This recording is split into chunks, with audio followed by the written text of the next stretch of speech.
সবচেয়ে বড় এবং নির্জন এলাকা। এটি এত বড় জঙ্গল যে আপনাকে যদি ঠিক এর মাঝখানে ছেড়ে দেওয়া হয়, আপনাকে এই জঙ্গলের বাইরে বেরিয়ে আসতে 472 দিন সময় লাগবে। আর এই যাত্রাকালীন সময় আপনার সাথে সাক্ষাৎ হবে এইসব প্রাণীগুলির, যারা কতটা ছোট বা কতটা বড় সেটা গুরুত্বপূর্ণ নয়। সবাই এক একজন ঘাতক প্রাণী। এদের সবার উদ্দেশ্য আপনাকে আক্রমণ করা, কেননা এরা সবাই আমাজনের বাসিন্দা। এখানকার একটি ছোট পিঁপড়েও আপনার জীবন নেওয়ার জন্য যথেষ্ট।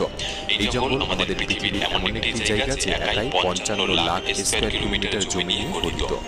যে আয়তনকে আপনি অনুমান করতে পারেন, এখানে বাংলাদেশের মতো 37টি দেশ, ভারতের মতো 2টি দেশ এবং দুবাইয়ের মতো 157টি দেশকে সহজে জায়গা দিতে পারবে।